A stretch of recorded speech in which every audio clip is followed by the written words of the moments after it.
Hai số đây fan ởក្នុង Facebook ដូចជាអ្នកណា tips ថ្ងៃនេះឆ្លើយសំណួររបស់ប្រិមិត្តយើងពីរនាក់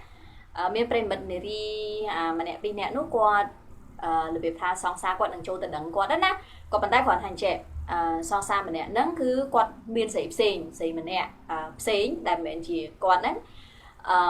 ប៉ុន្តែគេឆ្លើយអះអាងថាស្រីផ្សេងនោះគេអត់យកធ្វើប្រពន្ធទេគេគ្រាន់តែលេងសើចកំដរអារម្មណ៍ពីព្រោះថាស្រីម្នាក់នោះអត់ល្អដូច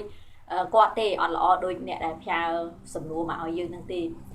ស្រីផ្សេងហ្នឹងគ្រាន់តែថាលេងសើចចឹងទៅប៉ុន្តែគ្មានគុណសម្បត្តិគ្រប់គ្រាន់ក្នុងការធ្វើជាប្រពន្ធគេទេវាតតែយើងសម័យខ្លួនអ្នកដែលផ្ញើសារមកហ្នឹងបានមានគុណសម្បត្តិគ្រប់គ្រាន់ធ្វើជាប្រពន្ធគេដូច្នេះសរុបមកគឺស្រីផ្សេងគេលេងសើចយើងបានគេយកធ្វើប្រពន្ធហើយគេអាចនឹងចូលទៅដឹងគេថាគេអត់បងឯងខ្លាចបងឯងចូលទៅដឹងបងឯងបានអញ្ចឹងណាហើយប្រិមិត្តយើងសួរខ្ញុំថាគួរតែទទួលពាក្យគេអត់ឬក៏គួរតែឲ្យគេចូលទៅដឹងអត់គួរតែបន្តទៀតអត់ណាហើយខ្ញុំនឹងមិនឆ្លើយជំនួសទេថាគួរតែទទួលពាក្យឬមិនទទួលយកព្រមតទៅទៀតឬក៏អត់ហ្នឹងខ្ញុំអត់ឆ្លើយជំនួសទេក៏ប៉ុន្តែឲ្យខ្ញុំវិភាគទៅលើរឿងហ្នឹងវិញទៅលើអាការដែលគេមានស្រីថ្មីហើយគេអត់យកស្រីថ្មីហ្នឹងណាខ្ញុំគិតថានេះមិនមែនជាដំណឹងល្អសម្រាប់យើងទេកុំគិតថាខ្ញុំសប្បាយចិត្តដែរដែលគេនឹងយកខ្ញុំគេមិនយកស្រីផ្សេងណាការដែលខ្ញុំគិតថាមិនមែនជារឿងល្អគួរឲ្យសប្បាយចិត្តហ្នឹងដោយសាររឿងហេតុផល2ហេតុផលទី1បើទោះបីជាគេមិនយកស្រីផ្សេងធ្វើប្រពន្ធទេគេយកយើងធ្វើប្រពន្ធក៏ប៉ុន្តែក្បត់នៅតែជាក្បត់អញ្ចឹងបានន័យថាពេលដែលនៅតាក់ទងមួយយើងគេលួចលាក់មានអ្នកផ្សេងមិនថាលួចលាក់តែផ្លូវចិត្តឬក៏ទាំងផ្លូវកាយនឹងវាហៅតែខុសធ្ងន់ទៅទៀតក៏ប៉ុន្តែក្បត់គឺក្បត់ហើយចាំបានន័យថាក្នុងកំឡុងពេលគេតាក់ទងយើងហ្នឹងគេបានក្បត់ចិត្តយើងទី2សម្រាប់មនុស្សប្រុសដែលឆ្លើយថាមិនយកមនុស្សស្រីដែលខ្លួនឯងគេងជាមួយនឹងធ្វើប្រពន្ធទេគ្រាន់តែលេងសើចដោយសារតែម្នាក់ស្រីហ្នឹងគ្មានគុណសម្បត្តិគ្រប់គ្រាន់ធ្វើជាប្រពន្ធណា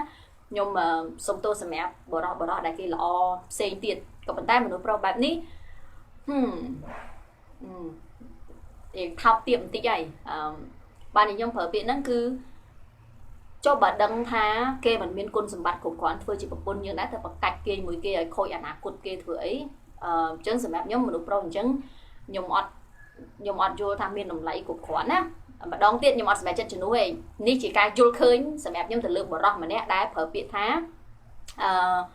អត់យកធ្វើប្រពន្ធទេគ្រាន់តែលេងសើចព្រោះគ្មានគុណសម្បត្តិគ្រប់គ្រាន់អញ្ចឹងសម្រាប់ខ្ញុំបរិះអញ្ចឹងគាត់មិនមែនជាគំរូល្អសម្រាប់កូនស្រីយើងទៅថ្ងៃក្រោយទេយើងជាស្រីអ្នកដែលគេទៅគេងជាមួយហើយគេអត់យកធ្វើប្រពន្ធនោះក៏ជាស្រីថ្ងៃក្រោយទៅយើងក៏មានកូនស្រីទៅដែរអញ្ចឹងសំណួរសួរថាតើបរិះដែលមិនឲ្យតម្លៃទៅលើមនុស្សស្រីបែបនេះស័ក្តិសមជាឪពុកយើងទៅថ្ងៃក្រោយទៀតអត់សម្រាប់ខ្ញុំឆ្លើយថាអត់ទេប៉ុន្តែសម័យខ្លួនអាចសម្រេចចិត្តខ្លួនឯងបានម្ដងទៀតណាខ្ញុំអត់ឆ្លើយជំនួសទេខ្ញុំគ្រាន់តែគិតថាពីរចំណុចទី1គេក្បត់យើងទី2គេមិនមែនមនុស្សប្រុសដែលឲ្យតម្លៃលើមនុស្សស្រីទេអញ្ចឹងយើងចង់ទទួលគេឬក៏យើងចង់បន្តទៅមុខទៀតឬក៏អត់សម្រាប់ចិត្តខ្លួនឯងចោះបានដកប្រធានបទនៅថ្ងៃ29ខែ8ខែហ្នឹងត្រូវជាថ្ងៃសៅរ៍យើងនឹងមានជួបលៀង fan យើងគម្រប់ 100000 នាក់តែបើឥឡូវលើសហើយ102000ជាងទៅហើយក៏ប៉ុន្តែយើងជួបលៀង fan គម្រប់100000ហើយយើងជួប fan 100នាក់ជួបអ្នកដែលបាន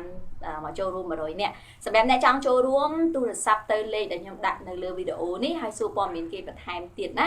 សូមបើកវងកញ្ចក់ខ្ញុំមិនមែនអ្នកមានដូចខ្ញុំមិនអាចប៉ាវបានទេគ្នាយើងត្រូវជួយចេញលុយខ្លះតែយើងក៏មានអ្នកឧបត្ថម្ភខ្លះដែរដើម្បីយើងមិនបាច់ចេញទាំងអស់អរគុណច្រើនសង្ឃឹមថាជួបគ្នាថ្ងៃ29ខែ8ម៉ោង5កន្លះ